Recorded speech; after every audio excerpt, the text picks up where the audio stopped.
Só não muda o amor de Deus que é Pai. Nem a morte, nem a dor, nem a solidão pode superar o amor de Deus por mim.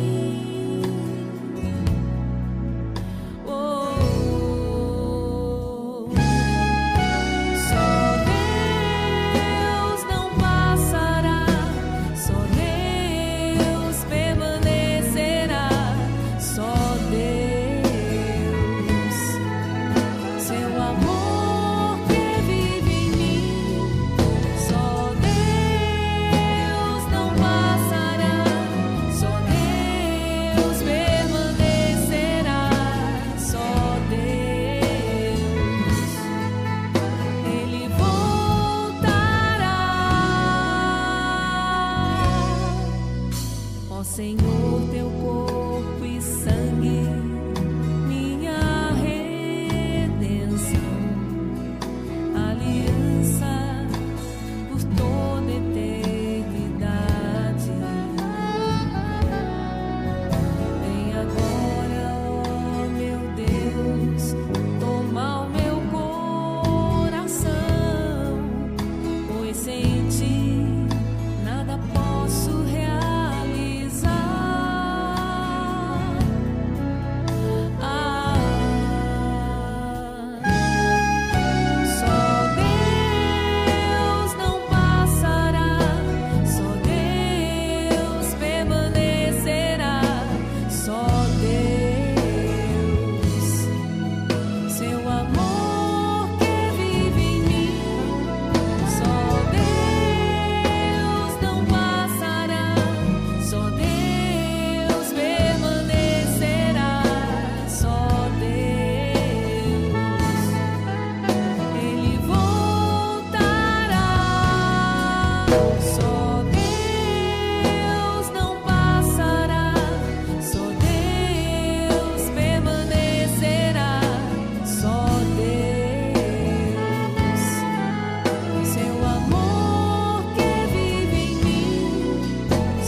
Oração de abertura. Senhor Deus e nosso Pai Todo-Poderoso, Criador dos céus e da terra, mais uma vez estamos aqui para estudar a Tua Santa Palavra. Nesse momento te pedimos para nos abençoar, que Teu Santo Espírito possa se fazer presente, nos dando sabedoria e capacidade de entendimento. Senhor, fala aos nossos corações, que possamos ser tocados pelo poder da Tua mensagem. É isso que te pedimos e desde já te agradecemos, em nome do Pai, do Filho e do Espírito Santo. Amém. Prezados irmãos, a paz do Senhor seja com todos vocês. Inicialmente, eu gostaria de agradecer a todos por estarem disponíveis, dispensando um pouco do seu tempo para participar desse estudo bíblico. Estamos passando, por momentos difíceis devido à pandemia, e por essa razão, o distanciamento social tem sido uma das formas recomendadas pelas autoridades de saúde visando a prevenção da doença. A Escola Bíblica Aliança com Deus está apoiando as orientações de combate à doença e sensível com relação às consequências advindas de tudo o que está acontecendo. A emergência de saúde desencadeada pela pandemia Covid-19 tem trazido para todos uma série de reflexões, e na maioria delas no sentido de entender de fato o que está acontecendo. Muitos estão se perguntando: por que estamos passando por tudo isso? A verdade é que estamos num momento ímpar e experimentando situações nunca antes vividas. Praticamente todas as pessoas estão buscando, de alguma forma, meios para viver sob essa nova realidade. A pandemia mexeu com tudo. O mundo mudou e vai continuar mudando. Não será nada como foi antes. Nesse momento, apesar das dificuldades, precisamos aguentar firmes, ter fé em Deus e crer que em breve tudo vai passar. Apesar do Covid-19, nosso país também está passando por uma turbulência política, e isso tem provocado uma série de outras consequências. Portanto, nesse momento de dificuldade, nossos olhos devem estar voltados mais diretamente àqueles que são considerados pobres e vulneráveis, pois são esses que mais sofrem com a situação vivida. Temos visto nos noticiários campanhas de solidariedade desenvolvidas por grandes empresas. Muitos empresários estão demonstrando toda a sua capacidade em ajudar essas pessoas. Cada ação de ajuda tem se mostrado como resultado de bem-estar e satisfação, como se fosse um dever cumprido. Ajudar quem precisa não é necessariamente uma obrigação, mas uma missão aceita por aqueles que entenderam como é ser, de fato, uma pessoa solidária. Prezados irmãos, a pobreza e a opressão são quase tão antigas quanto a própria humanidade. No tempo de Jesus, por exemplo, a situação não era diferente. Os líderes religiosos mostravam total falta de preocupação pelos pobres e necessitados. Esses líderes foram descritos como amantes do dinheiro, que devoravam a casa das viúvas e que estavam mais interessados em guardar suas tradições do que em cuidar dos idosos e dos necessitados. Os relatos do Evangelho mostram que Jesus compreendia muito bem a vida difícil dos pobres e da forma que eles estavam naquele momento. E ele era bastante sensível a essas necessidades. Depois da morte de Jesus, os apóstolos e outros seguidores de Cristo continuaram a se preocupar com os pobres. Por volta do ano 49, após a crucificação de Jesus, o apóstolo Paulo reuniu-se com Tiago, Pedro e João para considerar uma comissão que ele tinha recebido do Senhor Jesus Cristo, de pregar as boas novas. Eles concordaram que Paulo e Barnabé deveriam ir às nações, concentrando seus esforços em pregar aos gentios. No entanto, Tiago e seus companheiros os incentivaram a lembrar dos pobres, e foi isso que Paulo fez com muita diligência. Tomando como exemplo essas ações desenvolvidas pelo apóstolo Paulo, entendo que a nossa igreja também deve se permanecer mobilizada, ajudando as pessoas que estão sendo mais atingidas diretamente por essa doença, mas principalmente pelas consequências advindas dela, seja nas dimensões materiais e espirituais. Na realidade, meus irmãos, tem muita gente sofrendo calada dentro de suas casas. A palavra de Deus, no livro de João, diz o seguinte, que Deus é amor. Quando eu penso em amor, na realidade eu me lembro do amor solidário, que isso pode ser demonstrado quando exercemos alguma missão cristã.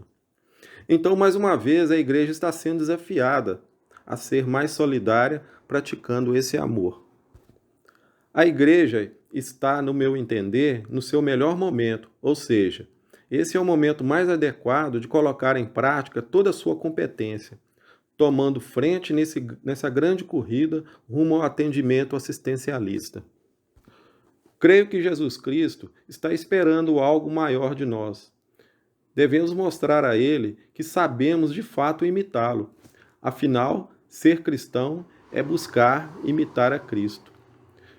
Nesse momento, eu gostaria de concluir essa abertura dizendo o seguinte, que ser cristão é estar a serviço de Deus, para o que der e vier. O mesmo Espírito Santo que está ao nosso lado nos protegendo, também está dando força e sabedoria para fazer a obra de solidariedade junto àqueles que no presente momento estão precisando. Da próxima vez que quando alguém perguntar se você é cristão, lembre-se dessas palavras. É dentro desse contexto que eu gostaria de debater com vocês o tema de hoje. O tema de estudo de hoje será ser cristão. Esse, portanto, é o primeiro estudo bíblico online, cujo tema será ser cristão. A pergunta de hoje é: será que eu sou mesmo um cristão? Vamos à palavra de Deus no livro de Mateus, no capítulo 7, no verso 21, que diz assim: Nem todo aquele que me diz, Senhor, Senhor, entrará no reino dos céus, mas apenas aquele que faz a vontade do meu Pai, que está nos céus. Então, meus irmãos, vamos refletir um pouco. Falar em nome de Deus é muito fácil, não é? Muitos falam com competência sobre ele, porém difícil mesmo é fazer as coisas conforme a sua vontade, seguindo os princípios ensinados por Jesus Cristo, seu Filho. É interessante dizer que nesse texto, o próprio Jesus disse que algumas pessoas fariam coisas aparentemente cristãs em nome dele, mas não o conheceriam verdadeiramente. O que precisamos entender a partir desse texto, então? Que muitas vezes nós falamos e nós fazemos, mas o nosso pensamento e a nossa fala deve estar alinhada, com os nossos sentimentos em relação a Deus. E muitas vezes isso não acontece. Quem se lembra de Davi, o grande rei Davi? Pois é, a Bíblia diz que Davi era um homem segundo o coração de Deus. Mas Deus enxergava Davi pelos seus sentimentos, sabia? Irmãos, Deus, na realidade, ele sonda os nossos corações para saber como estão os nossos sentimentos em relação a ele. Davi era assim. Na realidade, existia coerência nas atitudes dele. Agora vamos pensar um pouco. Você sabia que, mesmo sendo limitados em nossa condição humana, existem critérios bíblicos que nos ajudam a avaliar se estamos realmente seguindo a vontade de Deus? Bom, voltemos à questão: sou ou não sou cristão? Agora você tem 1 minuto para refletir. Reflita sobre a sua situação hoje. No momento você diz que é cristão. Seria mesmo cristão? Você tem dúvida em relação a isso? Pois bem, o estudo de hoje tem esse objetivo. Nós vamos debater justamente sobre isso. Ser ou não ser cristão? Será que realmente somos cristãos? Vamos ampliar então o nosso entendimento a respeito dessa questão. Nesse primeiro momento, vamos falar do ateu. O ateu vem do grego, atheos, que significa sem Deus. Aquele que nega e abandona os deuses. É formado pela partícula de negação a. Ateu é quem não crê em Deus ou em qualquer outra divindade superior. Você sabe dizer quem é o crente? Do latim, temos a palavra credens, que significa quem crê. Um crente é aquele indivíduo que crê em algo, que acredita e cria alguma expectativa. Ele é crédulo, pois acredita em tudo o que lhe dizem. No contexto religioso, crente é todo aquele que crê em Deus e manifesta a sua crença religiosa. Perceba, meus irmãos, que essa manifestação não tem nada a ver com a igreja. denominações, tempo e determinado local físico. Podemos acrescentar que a manifestação ela pode acontecer a qualquer tempo e em qualquer lugar. Crença religiosa. O que é a crença religiosa? A crença religiosa está relacionada com o dogma. Dogma? Mas o que seria dogma? Vamos dar um exemplo. Jesus Cristo, o Filho de Deus, é o único caminho para a salvação da alma e redenção dos pecados. Pois bem, esse é um exemplo de dogma. Um tipo de dogma muito referenciado pelos cristãos. E os evangélicos? Quem são eles? O termo evangélico vem do latim evangelium. O nome evangélico refere-se ao fiel, que se submete ao ensinamento contido nas boas novas. E os evangélicos nos dias de hoje? São membros de determinadas igrejas, grupos religiosos que buscam seguir os evangelhos ou pelo menos deveriam seguir. Também são particularmente denominados crentes. Entre evangélicos e protestantes, existe alguma diferença? Muitas vezes os evangélicos também são chamados de protestantes. Porém, nem todas as denominações evangélicas surgiram da Reforma Protestante, liderada por Martinho Lutero. Agora voltamos aos cristãos. Quem são eles, afinal? Bom, por definição, são aqueles que seguem as doutrinas do cristianismo e vivem exemplarmente conforme os ensinamentos de Cristo. Bom, agora chegou o momento de colocar as coisas no lugar. Nós falamos hoje sobre crente, falamos sobre cristão, falamos sobre protestante, evangélico, e como você bem se lembra, no início nós falamos também de ateu. A minha pergunta para você é o seguinte: você já se identificou? O que verdadeiramente somos? Precisamos então voltar na origem para saber onde tudo começou. No livro de Atos, no capítulo 11, no verso 26, existe uma passagem que nos diz muito sobre isso. E quando o encontrou, levou-o para Antioquia.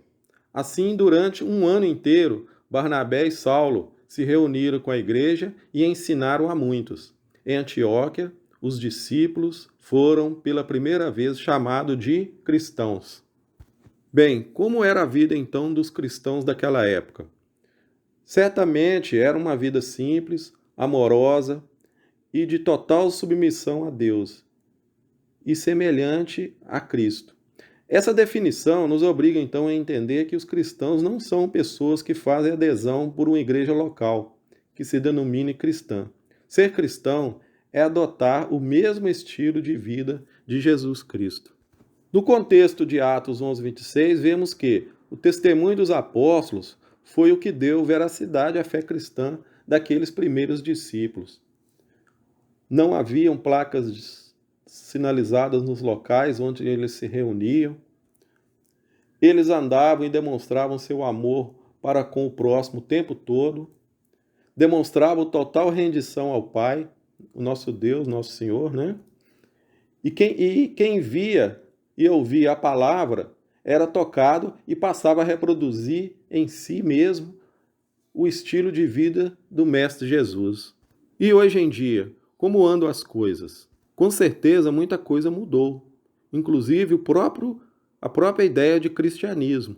Nós sabemos que o cristianismo sofreu muitas influências ao longo do tempo, inclusive influências pagãs.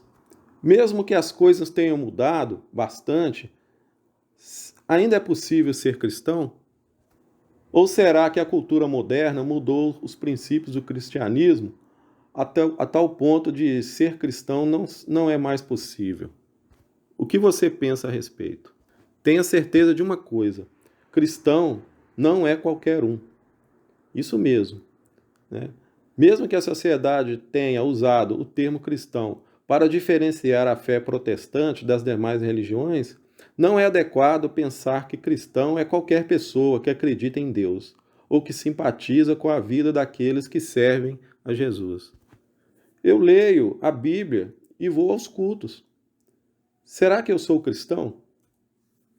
Não é certo também dizer e denominar como cristão uma pessoa que lê a Bíblia ou que vai aos cultos aos domingos.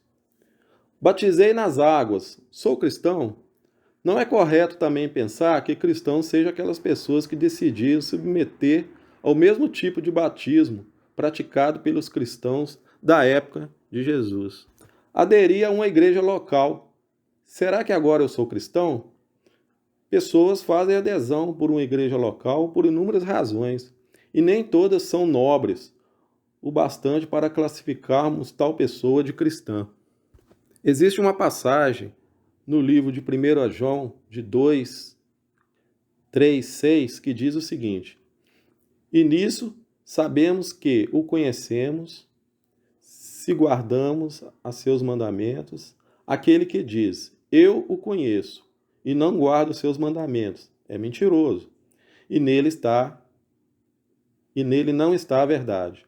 Mas qualquer que guarda a sua palavra, nele realmente se tem aperfeiçoado o amor de Deus, e nisso sabemos que estamos nele.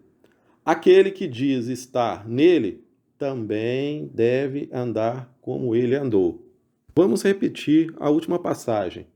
Também deve andar como ele andou. Os irmãos estão percebendo? João, então, deixa muito claro essa mensagem. Na verdade, podemos compreender que uma mera confissão de uma pessoa não faz dela cristã. Pelo contrário, ela precisa guardar as palavras de Jesus e imitá-lo no seu modo de viver. Na realidade, a nossa vida é baseada no exemplo que damos e daquilo que as pessoas percebem em nós. E esse exemplo é que faz toda a diferença. Permanecer em Jesus e andar segundo o seu exemplo, essa é a verdadeira credencial do cristão. Não é possível alguém ser cristão sem que antes esteja totalmente ligado a ele pela obediência e pela imitação. Jesus nos deu o veredito final, dizendo: é dever de todos os cristãos amarem a Deus sobre todas as coisas e ao próximo como a si mesmo. Leia-se no livro de Marcos, capítulo 12, versos 29 a 31, onde fala dos dois mandamentos, dos principais mandamentos ditos por Jesus Cristo. Meus irmãos, reflitam. Ser cristão de verdade era amar a Deus com o máximo de intensidade possível e traduzir esse amor ao próximo através de atos de cuidado, respeito e perdão incondicional. Podemos dizer que a única doutrina do cristianismo é o amor. Isso é cristianismo. Isso é Jesus. Deus se revela no Filho para nos mostrar algo que devemos sentir e praticar. Para concluir esse trabalho, gostaria que você refletisse junto comigo. Vejam bem, o homem é livre para ser o que quiser ser. Também é livre para desenvolver a sua crença, seja em quem for. O livre-arbítrio lhe dá esse direito. A liberdade existe e pode ser exercida de forma individual, pois ela é intransferível. A vida é de cada um, e cada um faz dela o que bem quiser.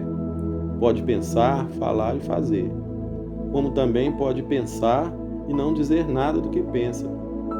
Mas lembre-se que a palavra de Deus diz em 1 Coríntios 6,12, na visão do apóstolo Paulo: tudo me é permitido, mas nem tudo convém. A questão é que Deus vê, sabe e acompanha todas as suas decisões, ou melhor, as nossas decisões. Se nós ou você sente que tem algo para fazer em prol do seu irmão, faça. Use a sua fé, associando-a aos mandamentos que Jesus deixou. Os apóstolos imitaram Jesus. Os discípulos da época imitaram os apóstolos. E hoje, você vai imitar quem? Busque imitar a Jesus. Seja cristão. Reforçando a ideia inicial desse estudo, que diz a respeito de como ser cristão, reafirmo para a nossa igreja que devemos ser solidários com aqueles irmãos que estão em situação de necessidade. O país está passando por dificuldades, a igreja está passando por dificuldade, todos nós, todos os setores, empresa, de um modo geral, as dificuldades são tantas. Mas é justamente nesse momento de dificuldade que a gente percebe como é importante praticar o amor de Jesus. Amém? Muito obrigado a todos pela participação. E se você puder, compartilhe esse estudo. Fiquem com Deus. Amém.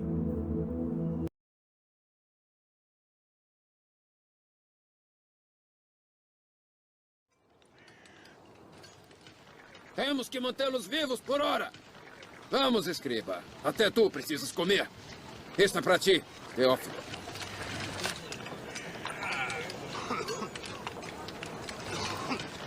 João, estou até com medo de chamá-lo pelo teu nome.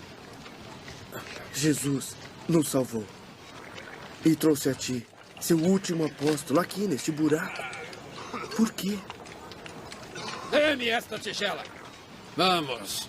Isto é suficiente para você, velho. E consideres isso um presente. Pelo pouco que tens feito na mina.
Assim tu só adquires mais inimigos.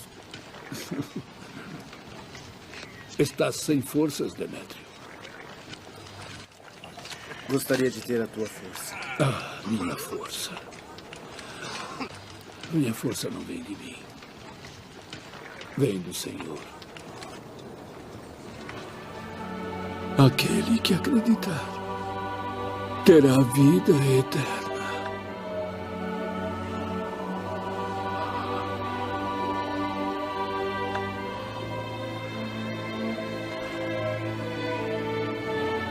Deus é amor.